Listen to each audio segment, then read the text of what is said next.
Scam പ്രൊമോഷന്റെ ഒരു കാര്യം വന്നിട്ടുണ്ടായിരുന്നില്ലേ? അത് സത്യം പറഞ്ഞാൽ ഞാൻ അതിരുന്ന് കണ്ടിട്ട് എന്താ സംഭവം എന്ന് എനിക്ക് ആക്ച്വലി മനസ്സിലായി. പിന്നെ ബ്ലെസ്ലിയുടെ ഒരു സ്റ്റോറിയും കൂടെ എടുത്ത് പിന്നെ അല്ലാതെ കുറെ യൂട്യൂബേഴ്സ് അത് ചെയ്ത് തുടങ്ങിയപ്പോഴാണ് ഞാൻ ഇത് എന്താ സംഭവം എന്ന് അറിയാൻ, അതെ ഇപ്പോഴും എന്താണെന്ന് അറിയാൻ വേണ്ടി മൊത്തത്തിൽ ഒരു വീഡിയോ ഇരുന്ന് കണ്ടത്.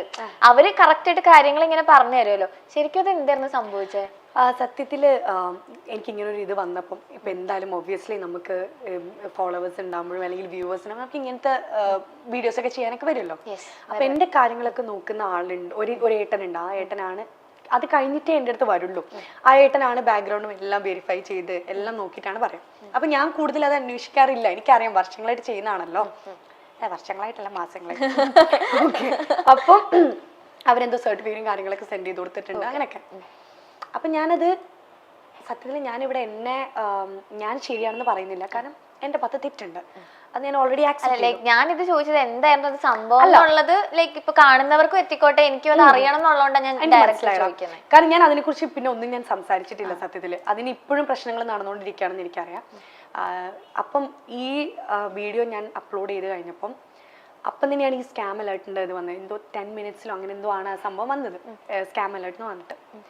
ഞാൻ അപ്പം തന്നെ ആ വീഡിയോ ഡിലീറ്റ് ചെയ്തു. സത്യത്തിൽ ഞാൻ ഒരിക്കലും ഒരാൾക്കൊരു റോങ് ഇൻഫർമേഷൻ കൊടുക്കണം എന്ന് വെച്ചിട്ട് ഒരു വീഡിയോ ഞാൻ എൻ്റെ യൂട്യൂബ് ചാനലിൽ എൻ്റെ ഇൻസ്റ്റഗ്രാമിൽ ഞാൻ ഇട്ടിട്ടില്ല. പിന്നെ പൈസക്ക് വേണ്ടി എന്തും ചെയ്യണം എന്ന് എനിക്കില്ല. എനിക്ക് ഒരുപാട് വീഡിയോകൾ എനിക്ക് വന്നിട്ടുണ്ട്. സത്യം പറഞ്ഞാൽ എനിക്ക് ബിഗ് ബോസിന് ഇറങ്ങിയപ്പോഴും എനിക്ക് ഇതുപോലത്തെ ഈ ക്യാഷ് ഇട്ടിട്ടുള്ള സംഭവത്തിൻ്റെ കുറേ വീഡിയോ പ്രൊമോഷൻ എനിക്ക് വന്നിട്ടുണ്ട്. ഞാൻ അതൊന്നും എടുത്തിട്ടില്ല. ഇതാണെങ്കിൽ പോലും ഞാൻ അതിലെവിടെയും ഞാൻ ഒരാളോട് ക്യാഷ് ഇൻവെസ്റ്റ് ചെയ്യണമെന്നോ അങ്ങനെയൊന്നും ഞാൻ ഇതിൽ പറയുന്നില്ല. ഇങ്ങനൊരു വ്യക്തി ഉണ്ട്, ഈ വ്യക്തിൻ്റെ അടുത്ത് നിങ്ങൾക്ക് ഇത് ചെയ്യാൻ താല്പര്യം ഉണ്ടെങ്കിൽ നിങ്ങൾ ഈ വ്യക്തിനെ കോൺടാക്ട് ചെയ്താൽ അത് ഇൻസ്റ്റഗ്രാമിൽ മെസ്സേജ് അയച്ചാൽ അവർ ഹെൽപ്പ് ചെയ്യും. അത്രയും ഞാൻ അതിൽ മെൻഷൻ ചെയ്തു. അത് ഞാൻ സ്കാം ആണെന്ന് പറഞ്ഞപ്പോൾ തന്നെ ഞാനത് ഡിലീറ്റ് ചെയ്തു. കാരണം എനിക്കൊരാൾക്കൊരു റോങ് ഇൻഫർമേഷൻ കൊടുക്കണ്ട. ഓക്കെ. ഇതിൽ സത്യത്തിൽ പറ്റിക്കപ്പെട്ടത് ഞാനും കൂടിയാണ്.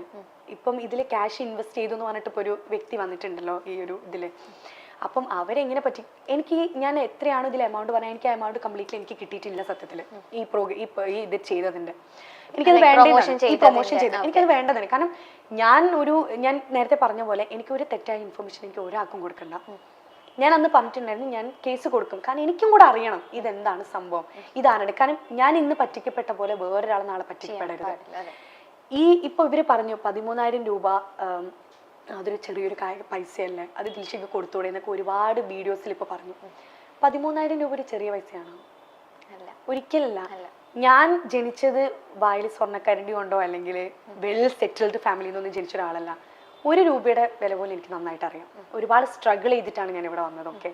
ഈ 13,000 രൂപ എന്നെ സംബന്ധിച്ചിടത്തോളം വലിയ തുകയാണ്. ഞാൻ ഒരുപാട് കഷ്ടപ്പെട്ടിട്ട് ഉണ്ടാക്കുന്ന പൈസയാണ് ഈ 13,000 രൂപയും. എനിക്കത് അവർക്ക് കൊടുക്കുന്നതിൽ എനിക്കൊരു വിഷയമില്ല. ഈ ക്യാഷ് ഇട്ടു എന്ന് പറഞ്ഞ വ്യക്തി ഞാനൊരു ക്ലാരിഫിക്കേഷൻ വീഡിയോ ഇട്ടുണ്ടായിരുന്നു. അത് ഞാൻ ആ വീഡിയോ ഇട്ടൊരു 10-15 മിനിറ്റിനുള്ളിൽ ഞാൻ അത് ഡിലീറ്റ് ചെയ്തു. അപ്പം തന്നെ അത് കഴിഞ്ഞ് ഞാൻ നൈറ്റ് എന്തോ ഒരു ക്ലാരിഫിക്കേഷൻ വീഡിയോയിൽ ഞാൻ പറഞ്ഞിട്ടുണ്ട്, ഇങ്ങനെയാണ് സംഭവം, എൻ്റെ അടുത്ത് പറ്റിപ്പോയ തെറ്റാണ്, നിങ്ങൾ എന്നോട് ക്ഷമിക്കണം എന്നൊക്കെ പറഞ്ഞൊരു വീഡിയോ ഇട്ടുണ്ട്. ആ വീഡിയോ ഇട്ട് കഴിഞ്ഞതിന് ശേഷമാണ് ഈ വ്യക്തി അതിൽ ക്യാഷ് ഇൻവെസ്റ്റ് ചെയ്യുന്നത്. ഓക്കെ. ആ വീഡിയോ കണ്ടിട്ടും എന്തിനാണ് ഇതിൽ ക്യാഷ് ഇൻവെസ്റ്റ് ചെയ്തതെന്ന് എനിക്ക് ഫസ്റ്റ് ഓഫ് ഓൾ അറിയില്ല. എന്നിട്ട് ആ കുട്ടി പറ്റിക്കപ്പെട്ടു, വീണ്ടും ക്യാഷ് ഇൻവെസ്റ്റ് ചെയ്തു. അതും എന്തിനാണെന്ന് എനിക്ക് അറിയില്ല. രണ്ടാമത് ഇൻവെസ്റ്റ് ചെയ്തു. അതും എന്തിനാണെന്ന് എനിക്ക് അറിഞ്ഞൂടാ. പിന്നെ ഇങ്ങനെ പറയുന്ന ഒരു വ്യക്തി അത് ശരിക്കുള്ളൊരു വ്യക്തിയാണെന്ന് എനിക്ക് അറിഞ്ഞൂടാ. ഇത് സത്യമാണോ എന്ന് എനിക്ക് അറിഞ്ഞൂടാ. ഇന്നിപ്പോൾ ഞാൻ ആ കുട്ടിക്ക് 13,000 രൂപ കൊടുത്തു. നാളെ വേറൊരാൾക്ക് എന്തുകൊണ്ട് ഞാൻ 50,000 രൂപ ഇതിൽ ഇൻവെസ്റ്റ് ചെയ്തു, എനിക്ക് ഈ ക്യാഷ് വേണമെന്ന് പറഞ്ഞ് വന്നൂടാ? ഞാൻ അങ്ങനെ ഡീൽ ചെയ്യുന്നതിന് പകരം ഞാൻ കേസ് കൊടുക്കുകയാണ് ചെയ്തത്. ഞങ്ങൾ ഇവരുടെ അടുത്ത് പറഞ്ഞു ഞങ്ങൾ കേസ് കൊടുക്കാൻ പോവാണ് ഇതിനെതിരെ. ഇന്ന് കൂടെ എനിക്ക് വക്കീലുമായിട്ട് എനിക്ക് മീറ്റിംഗ് ഉണ്ട്. അതിനും കൂടിയാണ് ഞാൻ ഇന്ന് ഇങ്ങോട്ടേക്ക് വന്നത്. ഞാൻ ഇതിനെ വെറുതെ വിടാൻ ഉദ്ദേശിച്ചിട്ടല്ല. എൻ്റെ അഡ്വക്കേറ്റാണ് എൻ്റെ അടുത്ത് പറഞ്ഞത്, ഈ പറഞ്ഞ വ്യക്തിക്ക് ക്യാഷ് കൊടുക്കരുത്, ഈ കേസ് എന്താവും എന്ന് ഞാൻ പറഞ്ഞതിന് ശേഷം മാത്രമേ ഈ ക്യാഷ് കൊടുക്കാൻ പാടുള്ളൂ, അല്ലാത്ത പക്ഷം ക്യാഷ് കൊടുക്കരുത്. Hello! Start a SmileyTrips.com franchise at just $1 lakh. Contact SmileyTrips.com now. എങ്ങനെ മനസ്സിലായേ, അതായത് ആ വീഡിയോ റിമൂവ് ചെയ്തതിന് ശേഷമാണ് ഇത് ഇൻവെസ്റ്റ് ചെയ്തതെന്നുള്ളത്? ആ കുട്ടി പറഞ്ഞു, നമ്മളടുത്ത് കോൾ ചെയ്തിട്ടുണ്ടായിരുന്നു, എൻ്റെ അനിയത്തിനെ വിളിച്ചിട്ടുണ്ടായിരുന്നു.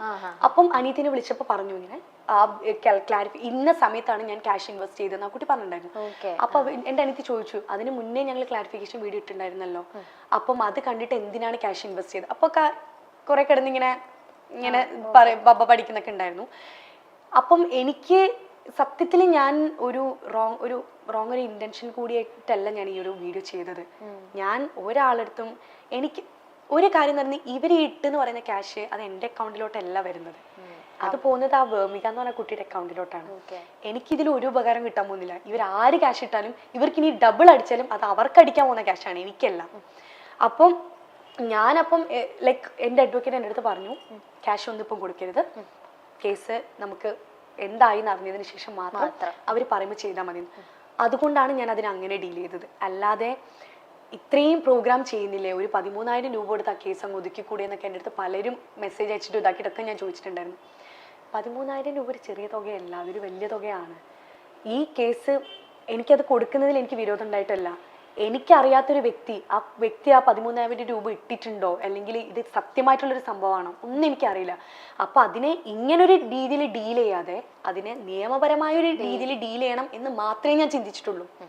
അപ്പം ആ ഒരു രീതിയിൽ ഇപ്പം തന്നെ ഒരു വീഡിയോ ഇറങ്ങിയൊരു വീഡിയോ നോക്കുകയാണെങ്കിൽ ആ വ്യക്തി തന്നെ നമ്മൾ വിളിച്ച് പറഞ്ഞിട്ടുണ്ടായിരുന്നു ഇങ്ങനൊരു ചാനലിൽ നിന്ന് അങ്ങോട്ടാണ് കോണ്ടാക്ട് ചെയ്തതെന്ന്, ക്യാഷ് കിട്ടിയോ എന്ന് ചോദിച്ചിട്ട് അങ്ങോട്ടാണ് കോണ്ടാക്ട് ചെയ്തതെന്ന്.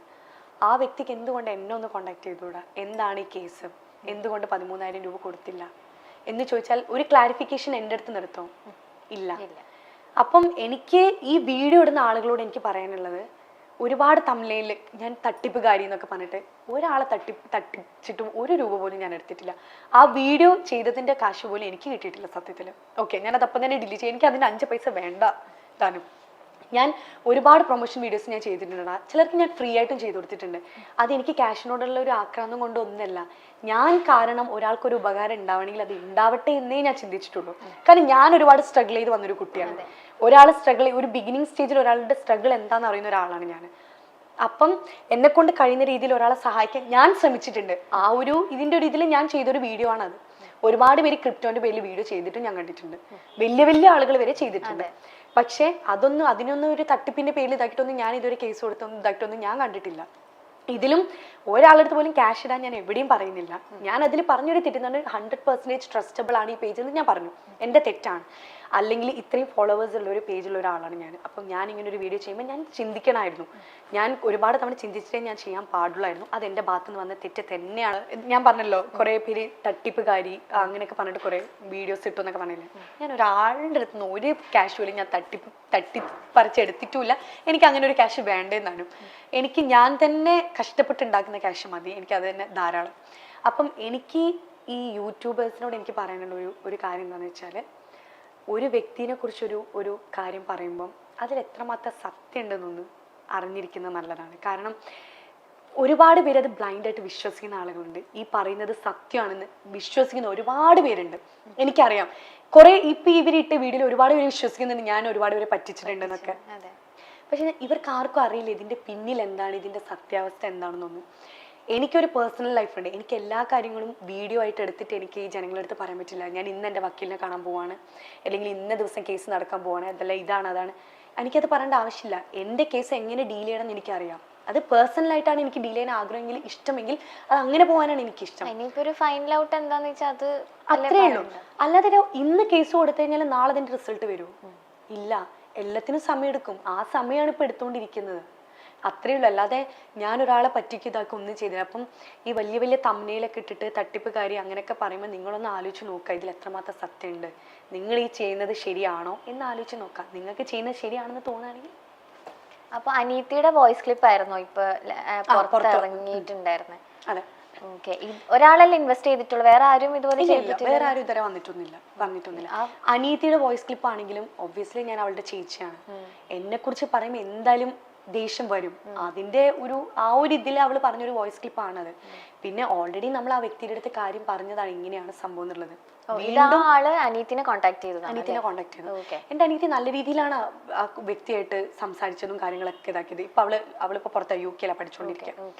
അപ്പം അവിടെയും ഒരുപാട് മെസ്സേജുകൾ അയക്കുക, ഒരുപാട് കോളുകൾ ചെയ്യുക, മെസ്സേജുകൾ ചെയ്യുക, അങ്ങനെയൊക്കെ. അപ്പം എൻ്റെ അടുത്ത് അവൾ പറഞ്ഞു, എന്തായാലും സഹായിക്കാൻ നിങ്ങൾക്ക് ആളുകളുണ്ട്, നിങ്ങൾ എന്താന്ന് വെച്ചാൽ ചെയ്തോളൂ, ലൈക്ക് നമ്മൾ അതിനെക്കുറിച്ച് സംസാരിക്കേണ്ട ആവശ്യമില്ല എന്നുള്ള രീതിയിൽ. കാരണം നമുക്കറിയാം നമ്മൾ എന്താണ് ചെയ്തത് അല്ലെങ്കിൽ നമ്മൾ എന്താണ് ചെയ്തുകൊണ്ടിരിക്കുന്നത് എന്നുള്ള കാര്യം നമുക്കറിയാം. അത്രയേ ഉള്ളൂ. ഓക്കെ, ഇപ്പൊ എന്തായാലും ഇത് ഫൈൻഡ് ചെയ്ത് ആരാണ് ചെയ്തതെന്നുള്ളത് നമുക്ക് കണ്ടുപിടിക്കാൻ പറ്റും തന്നെയാണോ അഡ്വക്കേറ്റ് പറയുന്നത്? അത് അതിനെക്കുറിച്ച് നമ്മളിപ്പോൾ ലൈക്ക് അതിപ്പോൾ നടന്നുകൊണ്ടിരിക്കുന്നേ ഉള്ളൂ. അതിപ്പോൾ കണ്ടുപിടിക്കാൻ പറ്റുമോ പറ്റില്ല എന്നുള്ളത് നമുക്ക് സത്യത്തിൽ അറിഞ്ഞൂടാം. കാരണം ഇത് ഇപ്പം എന്താ പറയാ, ഇങ്ങനെ ഒരുപാട് തട്ടിപ്പുകൾ ഇപ്പം നടക്കുന്നുണ്ട് സത്യത്തില്. ട്രോളൊക്കെ ഇരുന്ന് കാണാറുണ്ടായിരുന്നോ? ട്രോളോ? ട്രോളൊന്നും കാണുന്നില്ല എനിക്ക്. ദിൽഷ പക്ഷെ ഇപ്പൊ എന്ത് ചെയ്താലും ട്രോളാ, അതുകൊണ്ട് എനിക്ക് പ്രശ്നമില്ല. ട്രോള് മാത്രമല്ലല്ലോ വീഡിയോകളും. ബിഗ് ബോസ് മലയാളം 4ാം സീസൺ വിജയിയായിട്ടാണ് നമുക്ക് എല്ലാവർക്കും ദിൽഷയെ അറിയാവുന്നത്. ബിഗ് ബോസിന്റെ ഇത്രയും നാളത്തെ സീസണുകളിലെ ആദ്യ വനിതാ വിജയിയാണ് ദിൽഷ. ഒരു ഇന്ത്യൻ നടിയും നർത്തകിയും ബിഗ് ബോസ് റിയാലിറ്റി ഷോയുടെ ടൈറ്റിൽ ഹോൾഡറുമാണ്. ദിൽഷയെ മാത്രമാണ് ഇതുവരെ ഒരു വനിതാ കണ്ടസ്റ്റന്റ് ആയിട്ട് ജയിച്ചു വന്നിട്ടുള്ളത്. 2014 ഡാൻസ് റിയാലിറ്റി പ്രോഗ്രാമായ ഡി4 ഡാൻസ് സീസൺ 1 ദിൽഷ മത്സരിച്ചത്. അതിൽ 5ാം സ്ഥാനത്ത് എത്തുകയും ചെയ്തു. പിന്നീട് കാണാ കൺമണി എന്ന സീരിയലിൽ അഭിനയിച്ചു. 2016 ഏഷ്യാനെറ്റ് ടെലിവിഷൻ അവാർഡിൽ മികച്ച അഭിനയത്തിനുള്ള അവാർഡ് വരെ ദിൽഷയ്ക്ക് ലഭിച്ചിട്ടുണ്ട്. ബിഗ് ബോസിൽ എത്തിയതോടെയാണ് ദിൽഷയെ പറ്റി കൂടുതൽ പേർ അറിയാനും സംസാരിക്കാനും ഒക്കെ തുടങ്ങിയത്. ഡോക്ടർ റോബിനുമായുള്ള അടുപ്പവും പിന്നീട് റോബിനെ ദിൽഷ പറ്റിച്ചു എന്ന തരത്തിലുള്ള ചില കാര്യങ്ങളും, റോബിന്റെ വോട്ട് കൂടി കിട്ടിയിട്ടാണ് ദിൽഷ ബിഗ് ബോസ് ജയിച്ചത് തുടങ്ങിയ പല കാര്യങ്ങളും നമ്മൾ ഇതിനടുത്ത് കേട്ടു. ഇപ്പോൾ റോബിന്റെ വിവാഹവുമായിരിക്കുകയാണ്. ബിഗ് ബോസിലുള്ള പല താരങ്ങളുമായിട്ടും പല മത്സരാർത്ഥികളുമായിട്ടും ദിൽഷ ഇപ്പോഴും വളരെ വലിയ സൗഹൃദം കാത്തു സൂക്ഷിക്കുന്നുണ്ട്. ദിൽഷയുടെ ഇന്റർവ്യൂസ് കാണുമ്പോൾ നമുക്ക് മനസ്സിലാകും റിയാസുമായിട്ടാണ് ദിൽഷയ്ക്ക് ഏറ്റവും നല്ല ഫ്രണ്ട്ഷിപ്പ് ഉള്ളത്. ഇപ്പോൾ റിയാസിനോട് തന്റെ വിവാഹമായി എന്ന് പറയുന്ന ദിൽഷയുടെ ഒരു ഇന്റർവ്യൂ ഭാഗമാണ് വൈറലായി മാറുന്നത്.